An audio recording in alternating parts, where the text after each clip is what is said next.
એ બાપા મને કહેતા હતા, મને કે શું કરવું ભાઈ, 75 વર્ષની ઉંમર, હવે શરીર કામ નથી કરતું, પણ તોય 2-3 છૂટક કામ હિસાબ કિતાબના કામ રાખ્યા છે, કમસે કમ રોટલો તો નીકળે. મુંબઈમાં એક પરિવાર, હું એને ઓળખતો, 70 વર્ષે બાપા રિટાયર થયા. એનો છોકરો સારી પોસ્ટ ઉપર કોઈ કંપનીમાં હતો, સારા પૈસા કમાતો હતો. પછી ઘરનું વાતાવરણ એવું ને એટલે છોકરાને આમ ધર્મમાં રુચિ ને ક્યાંક પ્રવચન સાંભળવા જતો. એમાં કોઈ વેદાંતિ કોઈકના પ્રવચન સાંભળ્યા મહાત્માના, આને લાગી ગયો ઉપદેશ. અને મગજમાં નક્કી થઈ ગયું કે આ બધું મિથ્યા જ છે, બધુંય મિથ્યા, ખાલી બ્રહ્મ જ સત્ય છે. બ્રહ્મ સત્યમ જગન મિથ્યા, જીવો બ્રહ્મૈવ ના પરઃ. બસ એમાં લાગી ગયો. બધું મિથ્યા. એને એમ થયું કે આ સંસાર મિથ્યા છે, ઘર પરિવાર કાંઈ હારે આવવાનું નથી, બધું મિથ્યા છે. પૈસો મિથ્યા, શું કામ કમાવાનું, બધું અહીં જ છૂટી જવાનું છે, તો ભેગું શું કરવાનું. આપણે ત્યાં લોક સાહિત્યકારો એમ હસાવવામાં વિનોદમાં એમ કહેતા કે એક જણાએ ગામડામાં એક જણાની પાસેથી બીડી માગી, ઓલાએ ના પાડી, આપી નહીં, પોતે પીતો રહ્યો પણ આને ન આપી. એટલે એવડાએ પાછી ટીકા કરી કે બીડી જેવી વસ્તુ આપતો નથી તું, બીડી જેટલી વસ્તુ તારાથી છૂટતી નથી, તું મરી ત્યારે હારે હું લઈને જાય, બીડી નથી આપતો. તો બીડી પીતા પીતા ઓલા ફૂંક મારતા મારતા કીધું, હું બરાબર છે, મરી ત્યારે હારે કાંઈ નહીં લઈ જાઉં, પણ તું તો મૂકી હું જાય હી કે, હું હારે કાંઈ નહીં લઈ જાઉં બરાબર, પણ હું ક્યાંક મૂકી તો જાયશ 5-25 કરોડ, તું તો મૂકી હું જાયશ, તું તો બીડીઓ માગી પીવે, તારે વ્યસન પણ બીજાના ભાઈથી માગીને કરવા છે, કોઈ પુરુષાર્થ જ નહીં. પછી એની ઘરવાળી બોલી કે એવું નથી હો ભાઈ, આ એ ક્યાંક મૂકીને તો જાહે, મરશે ત્યારે. હું મૂકીને જાય ભાભી? એ કે દેવું.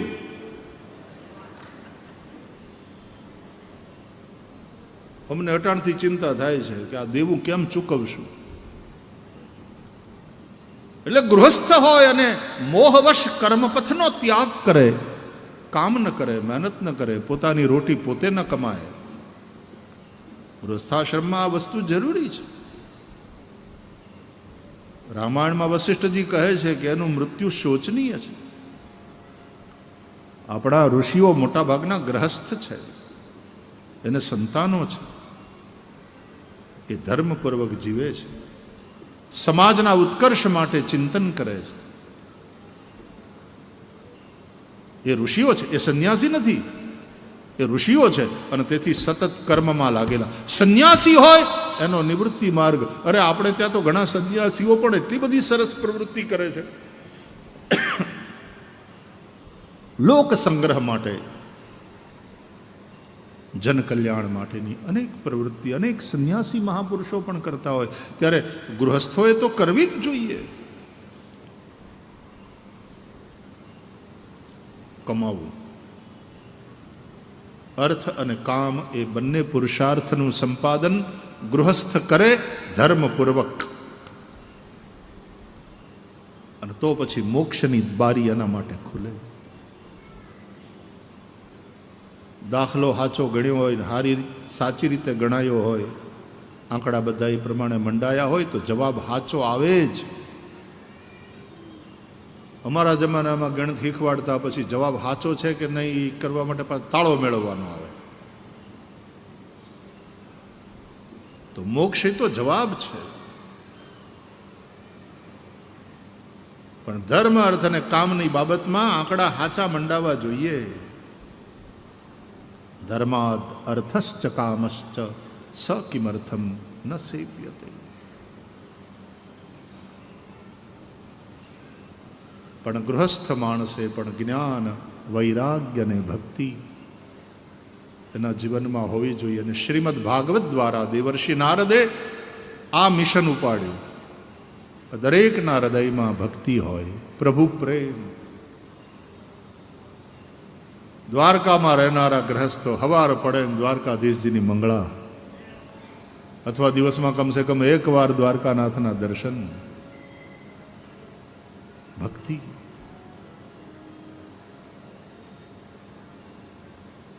દરેકના હૈયામાં ભક્તિ હોય, દરેકની બુદ્ધિમાં જ્ઞાનનો પ્રકાશ હોય. બુદ્ધિ બુદ્ધ થવા માટે, પ્રબુદ્ધ થવા માટે છે, બુદ્ધું રહેવાનું નહીં. બુદ્ધિનો ઉપયોગ જ ન કરે.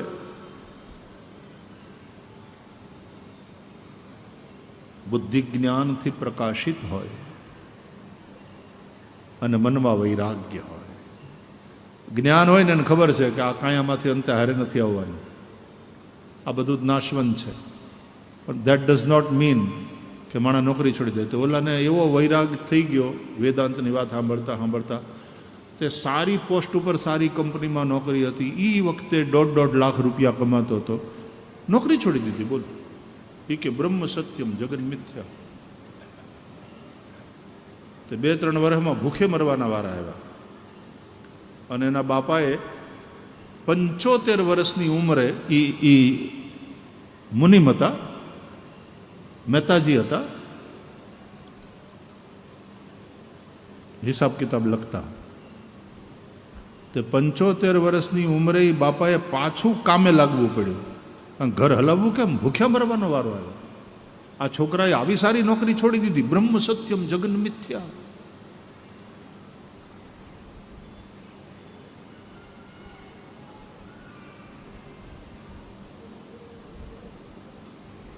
એવી ખોટી સાઈડ ઇફેક્ટ થઈ. અને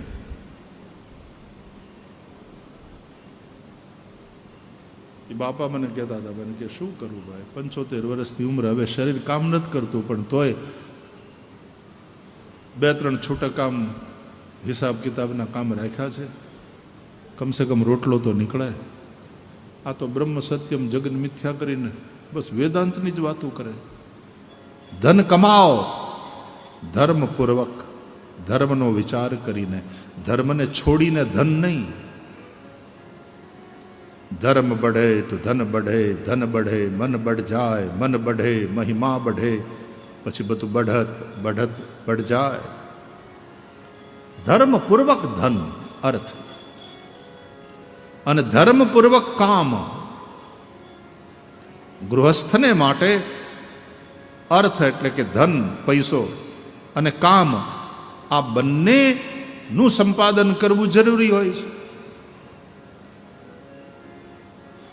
એ ગૃહસ્થાશ્રમમાં પ્રવેશ કરે, પતિ અને પત્ની ધર્મપૂર્વક કામ પુરુષાર્થનું સંપાદન કરી અને સંતાન ઉત્પન્ન કરે અને પોતાના વંશને આગળ વધારે, પ્રજોત્પત્તિ. પણ ધર્મપૂર્વક કામ. ગૃહસ્થમાં તમે જાઓ ને પૈસો ન કમાઓ તો તમે ધર્મ ચૂકો છો. ગૃહસ્થમાં છે એને પોતાની આજીવિકા ચાલે એટલું કમાવવું જોઈએ. પુરુષ ગૃહસ્થમાં પ્રવેશ કરે અને કંઈ કમાય નહીં, એનું મૃત્યુ શોચનીય છે. રામાયણમાં વશિષ્ઠજી, આજ ખબર નહીં શરૂઆતથી જ રામાયણ પકડાઈ ગયું છે. રામાયણમાં રામચરિતમાનસમાં વશિષ્ઠજીએ કહ્યું છે, સોચિય ગૃહી જો મોહ બસ કરઈ કર્મ પથ ત્યાગ. એ ગૃહસ્થનું મૃત્યુ શોચનીય છે જે મોહવશ થઈ અને કર્મ પથનો ત્યાગ કરે.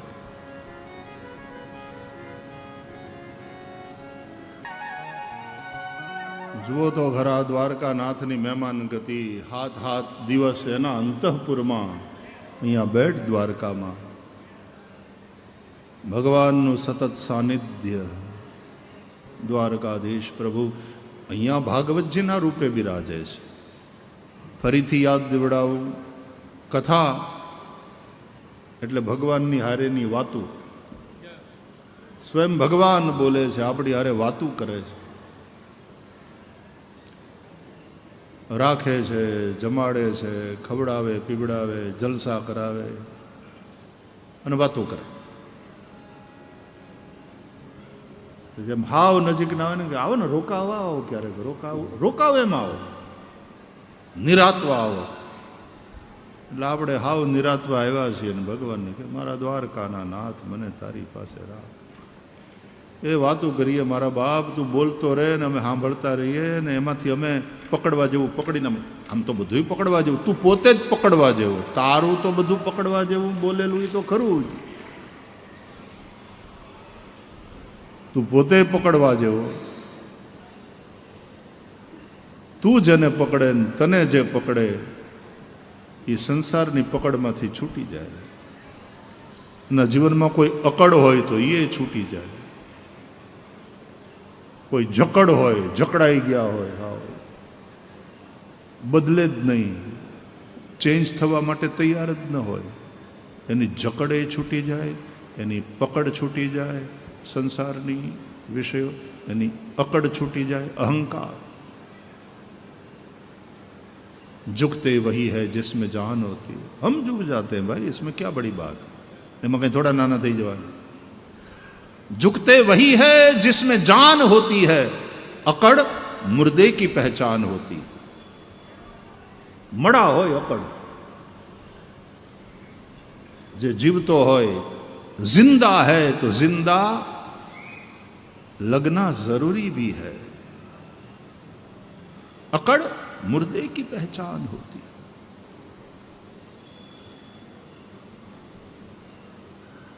આજનું આખું પ્રવચન આપણી યાત્રા ત્યાગે નહીં કે અમૃતત્વ માનશુ. શ્રીમદ ભાગવતનો પ્રયોજન, વૈસે તો કૈવલ્ય में એક પ્રયોજન, કૈવલ્ય મોક્ષ. પણ એ મોક્ષ ક્યારે સંભવ બને? रिते ज्ञानान्न मुक्ति ही. सत्य ही है कि बिना ज्ञान के मुक्ति नहीं. ज्ञान के साथ साथ वैराग्य, वैराग्य ने ज्ञान बे हग्गा भाईओ. भक्ति यानी मां श्रीमद भागवतना महात्म्य अनुसार. अने भक्ति माता युवती होय, समर्थ होय, सशक्त होय, पण दुखी होय तो. અને દુખી કેમ? તો કે એના જ્ઞાન અને વૈરાગ્ય બે દીકરા એક કૃષકાય છે, નિર્બલ છે, નિષ્ક્રિય છે, સૂતેલા પડ્યા છે. એટલે એ માતા યુવતી છે, સુંદર છે, સશક્ત છે, પણ દુઃખી છે. એટલે નારદજી આખું મિશન ઉપાડ્યું કે ભક્તિ તું દુઃખી ન થા, તું રડ નહીં. તારા બંને દીકરા જ્ઞાન વૈરાગ્યને હું જગાડીશ. અને જગાડીશ એટલી નહીં, સમાજમાં એની પ્રતિષ્ઠા કરીશ. ઘરે ઘરે અને જને જને તારા બંને દીકરા જ્ઞાન અને વૈરાગ્ય સાથે હે ભક્તિ દેવી હું તારી સ્થાપના કરીશ. જો હું આટલું ન કરું તો હું હરિનો દાસ નહીં. અને આ મિશન કેવી રીતે સક્સેસફુલ થાય? તો એ સનતકુમાર જેવા પરમહંસોએ સમજાયું કે શ્રીમદ ભાગવતથી થશે. નારદજી એ કરો. આમ તો ભાગવત એ નિવૃત્તિ પરાયણ પરમહંસોની સંહિતા છે. ભાગવતના દરેક અધ્યાયના અંતે જે પુષ્પિકા છે એમાં લખ્યું છે ઇતિ શ્રીમદ ભાગવતે મહાપુરાણે વૈયાસિક્યામ અષ્ટાદશ સાહસ્ર્યામ પારમહંસ્યામ સંહિતાયામ. આ પરમહંસોની સંહિતા છે.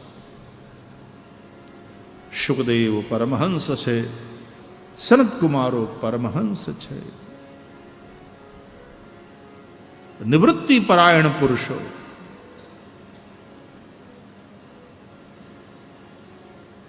અને તેથી આ કથા મોક્ષ તરફ, નિવૃત્તિ તરફ લઈ જાય એ તો બરાબર, પણ મોક્ષ એ તો ચોથો પુરુષાર્થ છે. એના પહેલાના જે ત્રિવર્ગ છે, ધર્મ, અર્થ અને કામ,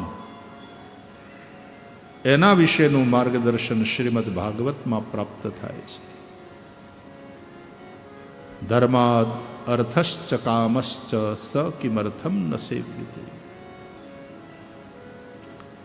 ધર્મપૂર્વક અર્થ એટલા માટે ભગવાન દ્વારકાધીશ પ્રભુએ ભગવદ્ ગીતામાં કહ્યું, ન બુદ્ધિ ભેદમ જનયેદ અજ્ઞાનામ કર્મસંગીનામ. એવા જ્ઞાનીઓ, એવા નિવૃત્તિપરાયણ સંન્યાસીઓ પણ જ્યારે ગૃહસ્થોની વચ્ચે વાત કરતા હોય ત્યારે એમણે એ કર્મસંગીનામ એટલે જેની કર્મમાં આસક્તિ છે, જે જ્ઞાન માર્ગમાં પથિક નથી, કર્મ માર્ગના યાત્રિકો છે, એની બુદ્ધિને કન્ફ્યુઝ ન કરવી, એવો ઉપદેશ ન કરવો. ન બુદ્ધિ ભેદમ જનયેદ અજ્ઞાનામ કર્મસંગીનામ. પણ પોતે સંન્યાસી હોય તોય, ગ્રહસ્થ હોય તો એને કઈ રીતે કર્મ કરવું જેથી કરીને કર્મ એને બાંધે નહીં, કર્મ પ્રભુની પૂજા બને, કર્મ યજ્ઞ બને. આખો 3જો અધ્યાય ભગવદ્ ગીતાનો કર્મયોગ, અને એમાં કર્મને યજ્ઞ ભાવથી કરવાની વાત છે. યજ્ઞાર્થાત કર્મણોન્યત્ર લોકોયમ કર્મબંધન તદર્થમ કર્મ કૌંતેય મુક્ત સંગ સમાચર. યજ્ઞ કર્મ કરો.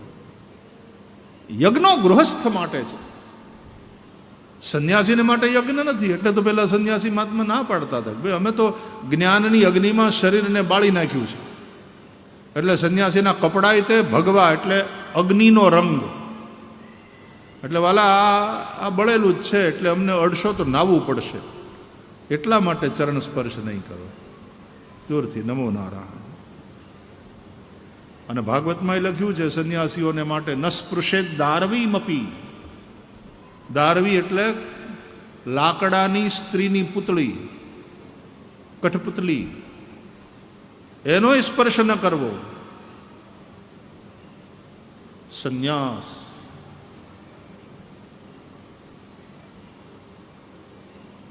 એટલે કે બાપા અમને એટલા મહાત્માની વાત મને એટલી ગમી કે બાપા આ તો રાખનું રમકડું છે, આ તો શવ છે, એને અડશો તો તમારે સ્નાન કરવું પડશે. એટલે દૂરથી નમન કરો, નમો નારાયણ.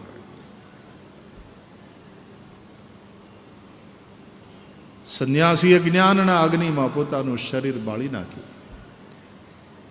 એટલે સંન્યાસીને પછી અગ્નિનો સ્પર્શ કરવાની છૂટ નથી. એટલે સંન્યાસી હોય એ પોતાને માટે રાંધે નહીં, ના રાંધી શકે, એ યજ્ઞ પણ ન કરે, એ જ્ઞાન માર્ગી છે.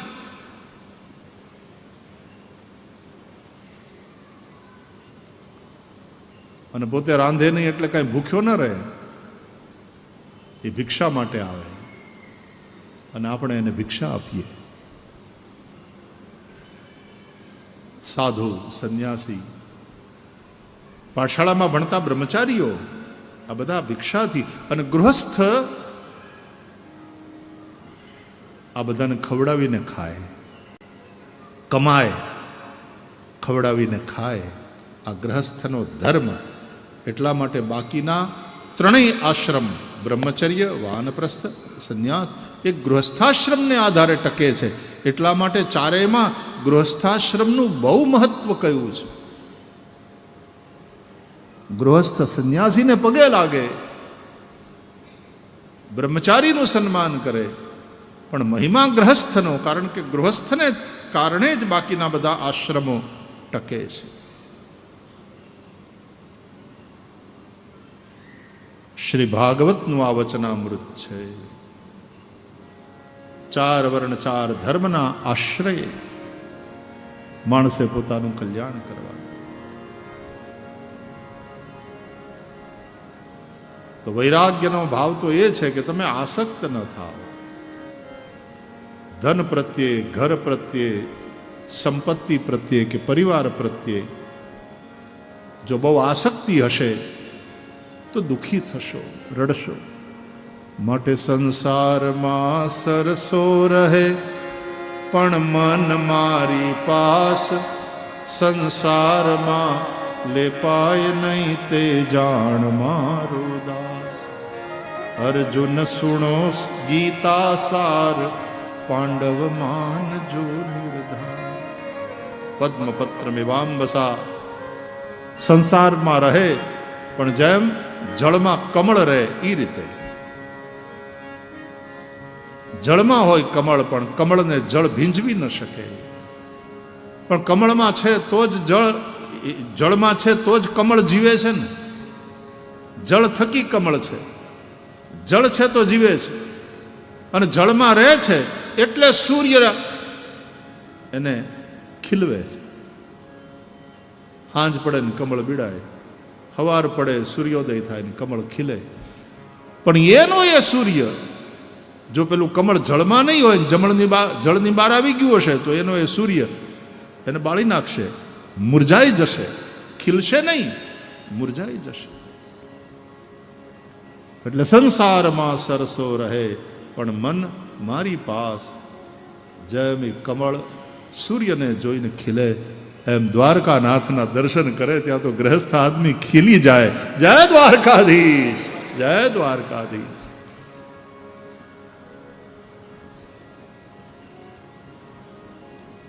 દ્વારકાના ગ્રહસ્થો બધા બેઠા બેઠા પ્રેમથી દ્વારકાનાથને આશ્રય જીવીએ છીએ અને આનંદ કરીએ છીએ, ધંધા રોજગાર કરીએ છીએ. દ્વારકાનાથ મારો બધું હલાવે છે, એમાં ભરોસો છે. સારા નબળા દિવસ આવ્યા કરે પણ મારા નાથની દયા છે. ભક્તિ, જ્ઞાન, વૈરાગ્ય, આ ત્રણેયની સ્થાપના માટે શ્રીમદ ભાગવત છે. દેવર્ષિ નારદે એટલા માટે ભાગવતના આશ્રયથી આ મિશન ઉપાડ્યું છે. તો દરેકના હૃદયમાં ભગવત પ્રેમ હોય, દરેકની બુદ્ધિમાં જ્ઞાનનો પ્રકાશ હોય અને દરેકના મનમાં દ્રઢ વૈરાગ્ય હોય. એટલે નરસિંહો ગાય છે ને, દ્રઢ વૈરાગ્ય જેના મનમાં રહે. મનમાં દ્રઢ વૈરાગ્ય. રામ નામ શું તાળી રે લાગી, રામ નામ શું તાળી રે લાગી, સકળ તીરથ તેના તન મારે, વૈષ્ણવ જન તો તેને કહીએ જે પીડ પરાઈ જાણે રે, પર દુઃખે ઉપકાર કરે તો પર દુઃખે ઉપકાર કરે તો મન અભિમાન ન આણે રે, વૈષ્ણવ જન તો તેને રે કહીએ. નરસિંહ મહેતાનું આ ભજન ગાંધી બાપુનું પ્રિય ભજન. ગૃહસ્થાશ્રમમાં વૈષ્ણવ કેવી રીતે રહે ને કેવો હોવો જોઈએ, વૈષ્ણવ કોને કહેવાય, એની આખી વ્યાખ્યા ભજનમાં છે. સકળ લોકમાં સૌને વંદે, નિંદા ન કરે કે નીરે, વાચ કાચ મન નિશ્ચલ રાખે, વાચ કાચ મન નિશ્ચલ રાખે, ધન ધન જનની તેની રે, વૈષ્ણવ જન તો તેને કહી